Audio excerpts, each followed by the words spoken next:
इस कहानी में हमें दिखाया जाता है कि एक जहरीला वायरस फैलने की वजह से पूरी दुनिया के सभी इंसान ज़ॉम्बी में बदल चुके हैं। लेकिन ये कोई आम ज़ॉम्बी नहीं, बल्कि ये इतने तेज हैं कि दौड़ते हुए हवाई जहाज को भी पकड़ सकते हैं। कुछ तो इतने चालाक हैं कि इंसानों से भी हटकर सोच सकते हैं, और कुछ ज़ॉम्बी कई किलोमीटर दूर अपने टारगेट को सूंघने की ताकत से ढूंढ सकते हैं।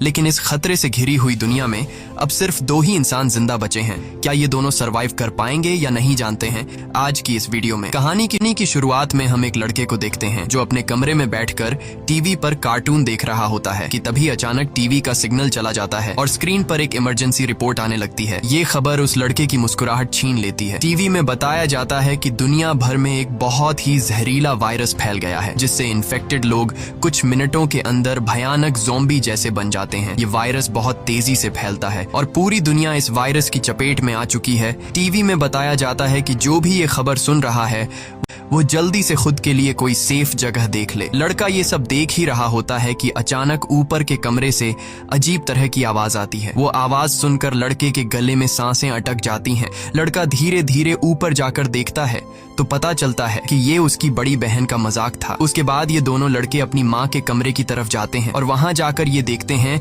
कि उनकी माँ बहुत परेशान है। वो अपने हस्बैंड को फोन करके इस सिचुएशन के बारे में बताती है। उसका हस्बैंड जो एक पायलट है, वो अपने बच्चों और वाइफ को बताता है कि हर तरफ ये वायरस तेजी से फैल रहा है, इसलिए तुम सब घर पर मेरा इंतजार मत करो और जल्दी से किसी तरह करके इस शहर से दूर निकल जाओ। वो अपने बच्चों से कहता है कि परेशान मत हो, तुम्हें कुछ नहीं होगा, तुम्हारी माँ तुम्हें एक सेफ जगह में ले जाएगी। वो अपने हाथ में पहना हुआ लकी ब्रेसलेट अपने बच्चों को दिखाता है, जो कि ये ब्रेसलेट उसकी बेटी एबिगेल ने बनाया था। ये देखकर एबिगेल बहुत खुश हो जाती है। दूसरी तरफ उनकी माँ जल्दी जल्दी से सामान इकट्ठा कर रही होती है। तभी उन्हें बाहर से चिल्लाने की आवाजें सुनाई देने लगती हैं। इसलिए वो जल्दी से अपने दोनों बच्चों को लेकर घर से बाहर निकल आती है। जैसे ही वो कार में बैठने वाले होते हैं, अचानक एक ज़ॉम्बी उन बच्चों की माँ पर अटैक कर लेता है। डर के मारे एबिगेल जल्दी से कार के नीचे छुप जाती है और अपनी आंखों के सामने अपने छोटे भाई और माँ को ज़ॉम्बी के हाथों मरते हुए देखती है। वो ज़ॉम्बी उस छोटी बच्ची को देख नहीं पाता और वहां से चला जाता है। ये छोटी लड़की डर से कांप रही होती है कि तभी वो देखती है कि उसकी माँ भी एक ज़ॉम्बी बन चुकी है। लड़की की माँ अपनी बेटी को देखकर उसकी तरफ बढ़ने लगती है। इससे पहले कि वो अपनी बेटी को मार पाती, ठीक उसी समय पर एक अंकल फरिश्ते की तरह आकर एबिगेल की माँ को मार देता है और एबिगेल को बचा लेता है। थोड़ी देर बाद वो देखते हैं कि एबिगेल का छोटा भाई भी ज़ॉम्बी में कन्वर्ट हो रहा है। इसलिए वो आदमी लड़की को कान बंद करने के लिए कहता है और उसके ज़ॉम्बी बन चुके छोटे भाई को भी गोली मार देता है। अब इसके बाद 10 साल के बाद का सीन दिखाया जाता है और हम देखते हैं कि ज़ॉम्बी वायरस की वजह से इंसानी सभ्यता पूरी तरह से बर्बाद हो चुकी है। कभी रोशनी से चमकने वाले शहर अब वीरान हो चुके हैं और अब तक सारे इंसान या तो मर चुके हैं या फिर ज़ॉम्बी बनकर इधर उधर भटक रहे हैं और सिर्फ 2 ही लोग जिंदा बचे हैं। वो छोटी लड़की एबिगेल जिसे अंकल ने बचाया था, अब वो बड़ी हो चुकी है। उस दिन से लेकर अब तक एबिगेल अंकल जैक की नजरों में पली बढ़ी और जैक ने उसे ट्रेन करके ज़ॉम्बी से लड़ना सिखा दिया है। उस दिन अगर उसकी लाइफ में जैक नहीं आता तो एबिगेल अब तक मर चुकी होती, इसलिए एबिगेल जैक को अपना पिता मानती है। इतने सालों तक जंगल में अकेले रहने के बाद एबिगेल को बहुत ही लोनली महसूस हो रहा होता है। उसकी सबसे बड़ी इच्छा है कि उसे कोई इंसानी बस्ती मिल जाए जहां वो लोगों के साथ मिलकर रह सके, लेकिन जैक को लोगों के बीच रहना बिल्कुल भी पसंद नहीं। रात को जब वो दोनों जंगल में कैंप लगाकर सो रहे थे, तभी किसी की आवाज से जैक की आंख खुल जाती है। वो धीरे से अपने कैंप से बाहर निकलकर देखता है कि तभी एक ज़ॉम्बी जैक पर हमला कर देता है, लेकिन जैक लगातार गोलियां चलाकर उसे मार देता है और एबिगेल भी वहां पर पहुंच जाती है। इन दोनों को पिछले 10 सालों से जंगल में ज़ॉम्बीज का शिकार करते हुए इतना एक्सपीरियंस तो हो गया था कि ज़ॉम्बी झुंड बनाकर एक साथ मिलकर रहते हैं। वह समझ जाते हैं कि आसपास और भी जरूर ज़ॉम्बीज होंगे, इसलिए वो जल्दी यहाँ से निकलने की तैयारी करने लगते हैं और घोड़े पर बैठकर निकल जाते हैं। तभी रास्ते में उनके घोड़े हिनहिनाने लगते हैं। जैक समझ जाता है कि खतरा नजदीक है। दोनों चारों तरफ देखते हैं तो दूर एक जीप ज़ॉम्बी से गिरी हुई दिखाई देती है, जहाँ एक नॉर्मल इंसान खुद को ज़ॉम्बी से बचा रहा था। अब वैसे भी दुनिया में इंसान बहुत ही कम बचे थे, इसलिए अब इन दोनों को हर हाल में उस आदमी को ज़ॉम्बी से बचाना था। जैक एबिगेल के निशाने का टेस्ट भी लेना चाहता था, इसीलिए वो एबिगेल से कहता है कि तुम इस आदमी को बचाओगी ताकि पता चले कि वह पूरी तरह से ट्रेन हो चुकी है या नहीं। जैक उसे कहता है कि सुकून से टारगेट को निशाने पर करो और फिर उसे शूट कर दो, लेकिन एबिगेल जल्दबाजी में गोली चला लेती है, जिससे वो गोली ज़ॉम्बी के साथ साथ उस सर्वाइवर को भी लग जाती है। यह देखकर जैक एबिगेल पर काफी गुस्सा करता है, जिसके बाद वो दोनों इंसान के पास जाते हैं। वो देखते हैं कि यह आदमी अब बच नहीं सकता, इसलिए जैक उसे खुद ही मार देता है ताकि अगर उसे ज़ॉम्बी ने काटा हो तो वो दोबारा जिंदा न हो जाए और हमारे लिए खतरा न बने। उसके बाद वो दोनों उस मरे हुए आदमी की कार से जरूरत की सारी चीजें लेने लगते हैं। जैक मरे हुए आदमी के जूते ले लेता है और जैसे ही वह उन जूतों को पहनता है तभी वहाँ मरे हुए आदमी के और साथी भी आ जाते हैं और बहुत सारे हथियारबंद लोग उन्हें घेर लेते हैं। एक बंदा जब मरे हुए इंसान के जूतों को जैक के पैरों में देखता है तो उन्हें शक होने लगता है कि उन्होंने सामान लूटने के लिए उनके साथी को मारा है। जब ये लोग जैसे ही इन दोनों को मारने लगते हैं तभी एक प्रेग्नेंट लेडी कार से उतरती है और अपने साथियों से इन दोनों को छोड़ने के लिए कहती है। तभी काला घोड़ा फिर से इन्हें वार्निंग देता है और अगले ही पल दूर जंगल से तेज आवाजें आने लगती हैं। बहुत सारे ज़ॉम्बी तूफान की तरह चारों तरफ से उनकी ओर बढ़ने लगते हैं। वो लोग इतने तेज रफ्तार से आते हैं कि उन्हें भागने का मौका नहीं मिलता, इसलिए हथियार निकालकर वहीं मुकाबला करते हैं। यहाँ सबके पास हथियार तो थे मगर ज़ॉम्बी की तादाद काफी ज्यादा थी, इसलिए वो एक एक करके ग्रुप के बहुत से लोगों को काट लेते हैं। बचे हुए लोगों के पास छुपने की कोई जगह नहीं होती और जल्द ही यह बहुत ही कम लोग बच जाते हैं। एक मजबूत आदमी बदकिस्मती से ज़ॉम्बी के काटने का शिकार हो जाता है, इसलिए वह खुद को गोली मारना चाहता है, लेकिन उसके बंदूक में गोलियां खत्म हो जाती हैं। अब उन्हें पता चल चुका था कि वो उनसे लड़ नहीं पाएंगे, इसलिए एबिगेल प्रेग्नेंट लेडी को लेकर गाड़ी में बैठाती है। गाड़ी में प्रेग्नेंट लेडी का हस्बैंड भी बैठा होता है और जैक गाड़ी स्टार्ट करके जल्दी से वहाँ से निकल जाते हैं। पूरे ग्रुप में अब ये सिर्फ 4 लोग ही बचे थे, बाकी सब ही ज़ॉम्बीज के शिकार हो चुके थे। एक काले चेहरे वाला ज़ॉम्बी अपने साथियों को मरा हुआ देखकर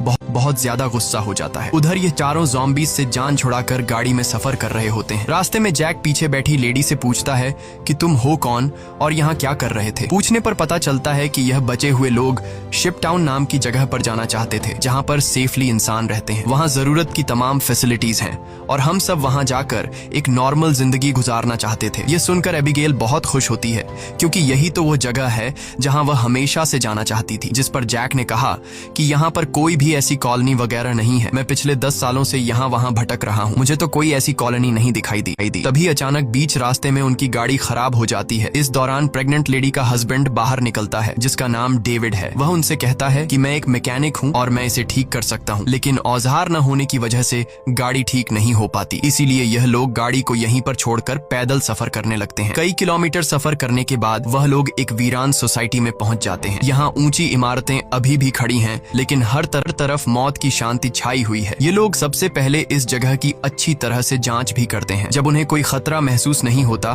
तो यह लोग रात यहाँ गुजारने का फैसला करते हैं। रात को वह लोग आग जलाकर खाना पकाते हैं। एबिगेल शिपटाउन नाम के उस जगह पर जाने के लिए बहुत बेताब थी। वह उस प्रेग्नेंट औरत से उस जगह के बारे में बातचीत करने लगती है। प्रेग्नेंट औरत उससे बताती है कि हमारा पहले से उस शिपटाउन में रहने वाले लोगों के साथ रेडियो पर कांटेक्ट हो चुका है। वह एक बहुत ही खूबसूरत जगह है जहां हम आजादी से रह सकते हैं। ये बातें सुनकर एबिगेल की आंखों में चमक उठी। दूसरी तरफ जैक बाहर चारों ओर जाल बिछा देता है ताकि अगर वह लोग सो भी जाए तो खतरा करीब होने पर फौरन पता चले। जैक अंदर आकर एक मैप निकालता है और सबको समझाता है कि वो मेगन और डेविड को कुछ दूर तक पहुंचाएगा और उसके बाद दोनों अलग अलग रास्ते पर चले जाएंगे। लेकिन एबिगेल जैक के इस फैसले से खुश नहीं थी। वह जैक के पास जाकर उससे बहस करती है कि डेविड अपनी प्रेग्नेंट वाइफ को उस जगह तक सेफली नहीं पहुंचा पाएगा, इसलिए हमें उनके साथ चलना चाहिए। जैक कहता है हमें समझदारी से काम लेना चाहिए। देखो, जहां लोग ज्यादा होते हैं वहां पर खतरा भी ज्यादा होता है। लेकिन एबिगेल जैक के इस फैसले से नाराज होकर चली जाती है। हालांकि दोनों को ये नहीं पता होता कि वह काले चेहरे वाला ज़ॉम्बी उनकी गाड़ी को सूंघते हुए वहां तक पहुंच चुका है। अगली सुबह एबिगेल छत पर बैठकर अपने बचपन की फोटोज देख रही होती है कि अचानक नीचे पेड़ों से सरसराहट की आवाज आती है। वह समझ जाती है कि ज़ॉम्बी अंदर आ गए हैं और सबको वार्निंग देने के लिए नीचे दौड़कर जाती है कि तभी रास्ते में एक ज़ॉम्बी भी उसके पीछे लग जाता है। एबिगेल खुद को बचाते हुए ऊपर सीढ़ियों पर चढ़ने लगती है और पीछा करने वाले ज़ॉम्बी को झटका देते हुए नीचे गिरा देती है। लेकिन इस चक्कर में उसका बैलेंस बिगड़ जाता है जिससे वह भी नीचे गिरने वाली होती है। लेकिन तभी जैक ने वक्त पर आकर उसे बचा लिया। थोड़ी देर बाद काले चेहरे वाला ज़ॉम्बी अपने साथियों के साथ वहां पहुंच जाता है क्योंकि उसे पता चल जाता है कि उनका साथी कहां पर मरा है। लेकिन वह पहले से बिछाई गई जाल में फंस जाते हैं जिसमें काफी सारे ज़ॉम्बी मारे जाते हैं। जैक धमाके की आवाज सुनकर समझ जाता है कि ज़ॉम्बी का झुंड उस जगह तक पहुंच गया है जहां हम कल रात ठहरे थे और ज़ॉम्बी अभी तक उनका पीछा कर रहे हैं। लेकिन अच्छी बात ये थी कि ये लोग उस जगह को छोड़कर वहां से आगे निकल चुके थे। तभी रास्ते में एबिगेल को याद आता है कि थोड़ी दूर पर एक छोटा सा हवाई अड्डा है जहां पर मेरे फादर काम किया करते थे। शायद वहां कुछ हवाई जहाज बचे हों जिससे हम आसानी से शिप टाउन तक पहुंच सकते हैं। लेकिन जैक कहता है कि अगर हम एयरपोर्ट गए तो वह एक खुली जगह है और अगर वहां ज़ॉम्बीज ने घेर लिया तो वहां हमारे पास जान बचाने का कोई रास्ता नहीं होगा और मुश्किल है कि हमें वहां एरोप्लेन भी मिल जाए। लेकिन एबिगेल के बार बार कहने पर वह वहां जाने के लिए मान जाता है, जिसके बाद ये लोग एयरपोर्ट आ गए। लेकिन यहाँ पर कोई भी एरोप्लेन नहीं था। जैक कहता है, देखा, मैंने कहा था यहाँ पर कोई भी एरोप्लेन नहीं होगा। लेकिन जब वह लोग वहां पर एक छोटे से गराज में पहुंचते हैं तो गराज का दरवाजा खोलते ही लकीली वहां उन्हें एक छोटा एरोप्लेन मिल जाता है। ये देखकर ये लोग बहुत खुश हो जाते हैं क्योंकि अब उनका शिप टाउन तक पहुंचने का रास्ता आसान हो गया। लेकिन ये हवाई जहाज बहुत दिनों से इस्तेमाल नहीं हुआ था, इसलिए मैकेनिक डेविड कहता है कि उसे ठीक करने की जरूरत है। ज्यादा नहीं, मैं उसे 10 से 15 मिनट के अंदर ठीक कर दूंगा। जब तक डेविड एरोप्लेन को ठीक करता तब तक जैक और एबिगेल एयरपोर्ट में कुछ काम की चीजें ढूंढने लग जाते हैं। तभी डेविड दूरबीन से देखता है कि दूर से बहुत सारे ज़ॉम्बीज आ रहे हैं जो बहुत जल्द एरोप्लेन तक पहुंच जाएंगे। वह लोग दौड़ कर आते हैं और उन दोनों को वार्न करते हैं कि हमें जल्दी से एरोप्लेन को स्टार्ट करना होगा, नहीं तो ज़ॉम्बी यहाँ पहुंचकर हमें मार देंगे। एबिगेल जल्दी से पायलट की सीट पर बैठ जाती है, वहां पर मौजूद बुक्स को रीड करती है। उसके फादर पायलट थे, इसलिए उसने अपने फादर से एयरप्लेन को कंट्रोल करने की थोड़ी बहुत जानकारी सीखी थी। और जैक ज़ॉम्बीज को शूट करके उन्हें रोकने की कोशिश करता है। एबिगेल जैसे तैसे करके एरोप्लेन को स्टार्ट कर लेती है, लेकिन तब तक बहुत देर हो चुकी थी। वहाँ बहुत सारे ज़ॉम्बी रनवे तक पहुंच जाते हैं। उनकी रफ्तार काफी तेज थी और उनमें से एक ज़ॉम्बी एरोप्लेन के दरवाजे तक पहुंच भी जाता है, लेकिन जैक उसे गोली मारकर एरोप्लेन को उसे छुड़ा लेता है और एबिगेल जहाज के कंट्रोल को समझ जाती है। इस तरह से ये लोग जहाज को टेक ऑफ कर लेते हैं। हवाई जहाज में बैठे सभी लोग बहुत खुश हैं क्योंकि वो जल्द ही सीधे शिप टाउन पहुंच जाएंगे। लेकिन ये खुशी थोड़ी ही देर की मेहमान थी। जैसे ही ये लोग थोड़ा सा आगे गए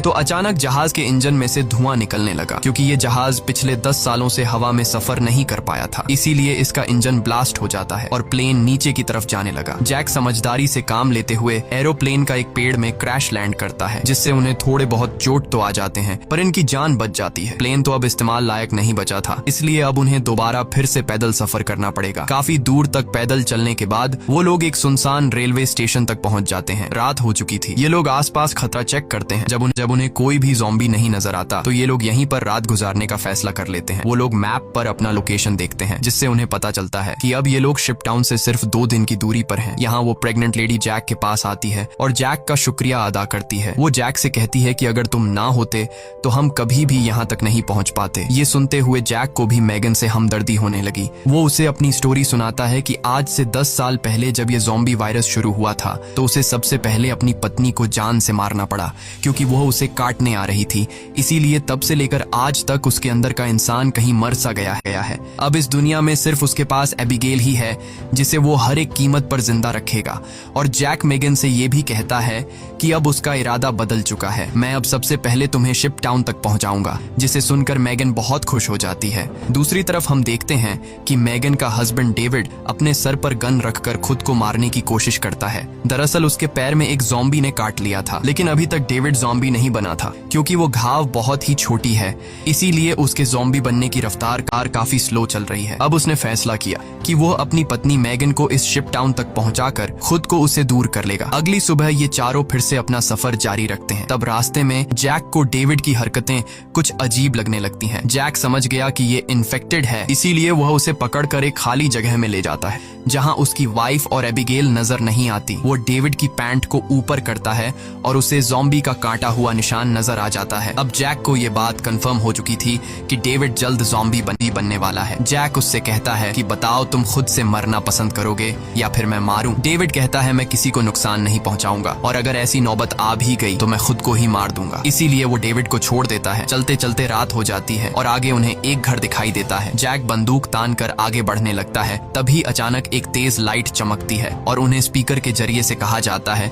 कि अपनी वेपन्स नीचे रख दो वरना गोलियों से छलनी कर दिया जाओगे। अब उन्हें पता चल जाता है कि अंदर कोई इंसान ही है। एबिगेल आगे बढ़ती है और कहती है कि हमारा यहाँ आने का मकसद किसी को नुकसान पहुँचाना बिल्कुल भी नहीं है, बस हमें मदद चाहिए। तभी उस घर का मालिक बाहर आता है। वो कहता है कि तुम लोगों को यहाँ ढेर सारा खाना और रात गुजारने दिया जाएगा, मगर एक शर्त पर, तुम सबको अपनी बंदूकें बाहर ही छोड़नी होंगी। जब ये लोग अपने वेपन्स बाहर छोड़ देते हैं तो वो आदमी उन्हें घर के अंदर ले जाता है। ये आदमी सबको घर के अंदर वेलकम करते हुए बताता है कि मैं एक साइंटिस्ट हूँ, मैं यहाँ पर अकेला रहता हूँ, अगर मैं चाहता तो यहाँ से जा सकता था, लेकिन ऐसी जगहों पर मुझे रिसर्च करने में आसानी होती है। यहाँ वो इन सबको बहुत अच्छा खाना देता है, जिसे वो सब देखकर हैरान रह जाते हैं, क्योंकि ऐसा खाना उन्होंने काफी लंबे अरसे से नहीं खाया था। वो लोग खाने पर टूट पड़ते हैं। खाना खाने के बाद वो साइंटिस्ट इन लोगों के लिए ड्रिंक्स भी लाता है। वो सब बहुत खुश थे, क्योंकि इतने दिनों बाद सबको आराम से बैठकर बातें करने का मौका मिलता है। लेकिन साइंटिस्ट की बातें सुनते हुए उन्हें कुछ अजीब लगता है। साइंटिस्ट कहता है कि देखो, ये जो वायरस फैला है, वैसे तो ये बहुत बुरी चीज है, लेकिन दूसरी तरफ इससे इंसान अपग्रेड भी हुए हैं, जैसे कि कमजोर इंसान खत्म हो जाएंगे और जो ताकतवर होगा वो जॉम्बी बनकर जिंदा रहेगा। वो कहता है कि जॉम्बी सिर्फ खाने के लिए जीते हैं ना कि तरक्की के लिए, इसलिए जॉम्बीज को दुनिया पर राज करना चाहिए। ये सुनकर उन चारों को बहुत ही अजीब लगने लगता है। तभी डेविड को अपनी तबीयत ज्यादा खराब लगती है और वो बाथरूम में जाता है। बाथरूम जाकर वो शीशे में देखता है कि उसके बॉडी में वायरस पूरी तरह से फैल चुका होता है। जब डेविड वापस हॉल में आता है तो देखता है कि जैक और बाकी लोग बेहोश पड़े हैं। दरअसल साइंटिस्ट ने शराब में बेहोशी की दवा मिला दी थी। ये देखकर डेविड साइंटिस्ट पर हमला करने लगता है कि तभी साइंटिस्ट अपने हाथ में पकड़े हुए एक डिवाइस का बटन दबा देता है। डेविड को अचानक बहुत कमजोरी महसूस होती है और वो जमीन पर गिर जाता है। साइंटिस्ट कहता है कि इस डिवाइस को मैंने सालों की मेहनत के बाद बनाया है, जिससे मैं दुनिया के किसी भी कोने में जा सकता हूँ और इस डिवाइस की मदद से ज़ॉम्बी मेरा कुछ भी नहीं बिगाड़ सकते। साइंटिस्ट ने एक ऐसा डिवाइस बना लिया था जिससे वो ज़ॉम्बीज को कंट्रोल कर सकता था, यानी कि अब वो पूरी दुनिया का राजा बनकर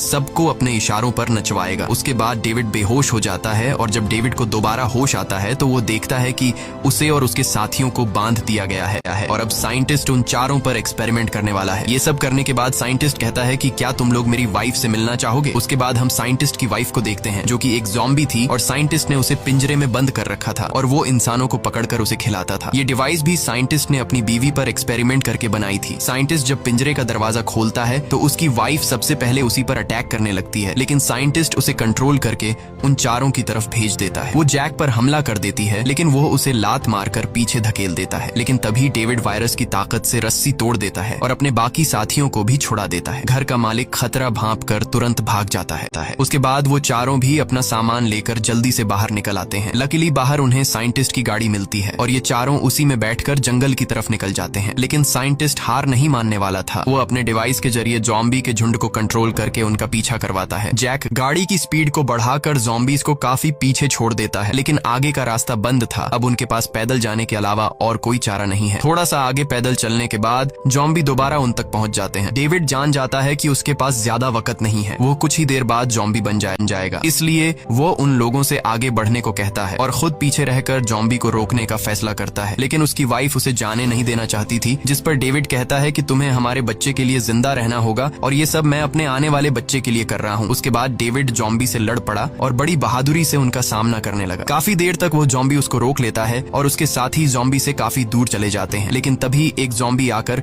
डेविड को मार देता है। जैक मेगन को गोद में लेकर आगे की तरफ बढ़ता है और फाइनली ये लोग उस जगह तक पहुंच जाते हैं जहां पर इंसानों की बस्ती थी। एबिगेल मदद मांगने के लिए चिल्लाने लगती है, क्योंकि उनके पीछे बहुत सारे ज़ॉम्बी थे। ऊपर टावर पर बैठे 2 पहरेदारों ने उन्हें देख लिया और वो अब स्नाइपर से ज़ॉम्बीज को शूट करके उन्हें कवर देने लगे। जल्द ही उन लोगों के लिए एक बोट भी भेजी जाती है और ये तीनों उस बोट में बैठकर शिप टाउन के अंदर पहुंच जाते हैं। काले चेहरे वाला ज़ॉम्बी अपने साथियों को आगे बढ़ने से रोकता है, क्योंकि आगे पानी का रास्ता है और वह उसे पार नहीं कर सकते थे। दूसरी तरफ मेगन की डिलीवरी होने वाली थी और उसे तुरंत इलाज की जरूरत थी। अच्छी बात यह है कि यहाँ डॉक्टर और हॉस्पिटल की फैसिलिटी भी मौजूद थी। अगली सुबह हम देखते हैं कि इस जगह को कई बड़े जहाजों से जोड़कर एक टाउन बनाया गया है, जिसके चारों तरफ पानी है। जैक एबिगेल से कहता है कि अब हमें यहाँ से जाना चाहिए, लेकिन एबिगेल ने यहीं रहने का फैसला कर लिया है। उसे लोगों के बीच रहने में बहुत मजा आ रहा है। इसी बात पर दोनों में बहुत झगड़ा होता है। तभी एक डॉक्टर आती है और बताती है कि मेगन ने एक बेटी को जन्म दिया है, लेकिन खून ज्यादा बहने की वजह से वो शायद ज्यादा दिन नहीं जी पाएगी। ये सुनकर जैक का मन उदास हो जाता है। वह जल्दी से हॉस्पिटल के कमरे में जाता है। मेगन बहुत कमजोर हो चुकी है और वह अपनी बेटी को जैक के हवाले करना चाहती है और वह चाहती है कि वह भी एबिगेल की तरह बड़ी हो। जैक को अपनी मरी हुई वाइफ की याद आती है और मेगन की बेटी को अपने पास रखने के लिए तैयार हो जाता है। इधर एबिगेल एक हैंडसम लड़के के साथ एंजॉय कर रही होती है। उसने कभी सोचा भी नहीं था कि इतने सारे लोग एक साथ बैठकर शराब पी सकते हैं और खूबसूरत संगीत पर जमकर नाच गा सकते हैं, इसलिए उसका यहीं रुकने का इरादा और भी पक्का हो जाता है। थोड़ी देर बाद एबिगेल उस हैंडसम लड़के को चुपके से एक कैबिन में जाते हुए देख लेती है। उसे देखकर वह भी अंदर चली जाती है। वहां पहुंचकर वह देखती है कि ये कैबिन पूरी तरह से तारों और बमों से भरा हुआ है। वहां एक वायरलेस स्विच भी लटका हुआ होता है। जैसे ही वह उस स्विच को टच करती है, तभी वह लड़का भाग कर आता है और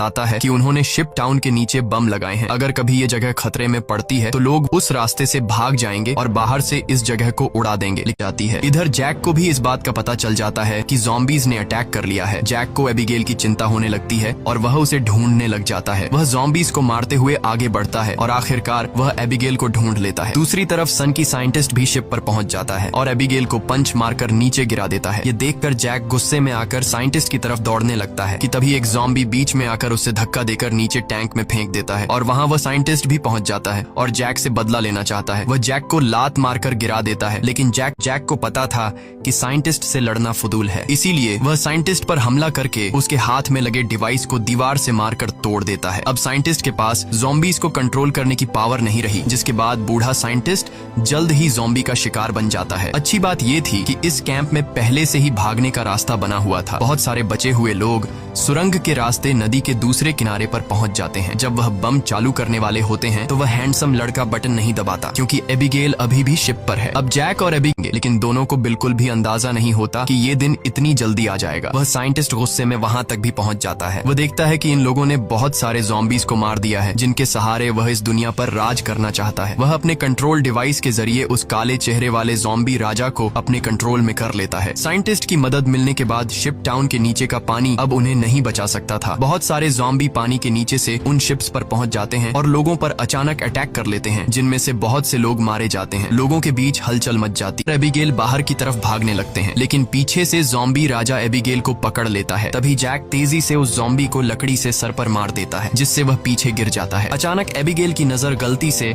उस ज़ॉम्बी राजा के हाथ में बंधे ब्रेसलेट पर पड़ती है। ये वही ब्रेसलेट था जो उसने बचपन में अपने हाथों से अपने पिता के लिए बनाया था। वह समझ जाती है कि ये ज़ॉम्बी उसके पिता हैं, लेकिन अब वह इंसान नहीं बल्कि ज़ॉम्बी बन चुका था। यहाँ पर जैक उसे हाथ से पकड़कर जबरदस्ती खींचकर भागने को कहता है। वह हैंडसम लड़का दोनों को भागते हुए देखकर तुरंत वायरलेस रिमोट का बटन दबा देता है और पूरा शिप टाउन राख में बदल जाता है। हालांकि इन सब की लड़ाई भी खत्म नहीं हुई थी। कैंप का सरदार अपनी गर्दन पकड़कर आता है क्योंकि लड़ाई में उसे ज़ॉम्बी ने काट लिया था। वायरस के फैलने से पहले ही काले चेहरे वाले ज़ॉम्बी ने उस पर हमला कर दिया। हैरानी की बात यह थी कि ज़ॉम्बी राजा भी धमाके में बच गया था। जैक तुरंत दौड़कर उस ज़ॉम्बी राजा से लड़ने लग जाता है, लेकिन जैक ज़ॉम्बी राजा के सामने कमजोर पड़ रहा था। इसीलिए एबिगेल जमीन से बंदूक उठाती है और ये जानते हुए भी कि सामने खड़ा ज़ॉम्बी राजा उसका पिता है, लेकिन वह उसे पालने पोसने वाले जैक को मार रहा था। इसलिए एबिगेल बिना सोचे समझे उस काले चेहरे वाले ज़ॉम्बी राजा को गोली मार देती है, क्योंकि अगर वह उसे गोली नहीं मारती तो वो ज़ॉम्बी राजा वहां पर मौजूद सब लोगों को मार देता। उसके बाद जैक और एबिगेल गले लगते हैं और अब जैक, एबिगेल और बचे हुए लोग दूर समुद्र में एक सुनसान द्वीप की तरफ देखते हैं और वहीं एक नई इंसानी बस्ती बसाने का फैसला करते हैं। इसी के साथ ये कहानी खत्म हो जाती है। अगर वीडियो आपको अच्छी लगी हो तो हमारे चैनल को सब्सक्राइब और वीडियो को लाइक जरूर कीजिएगा।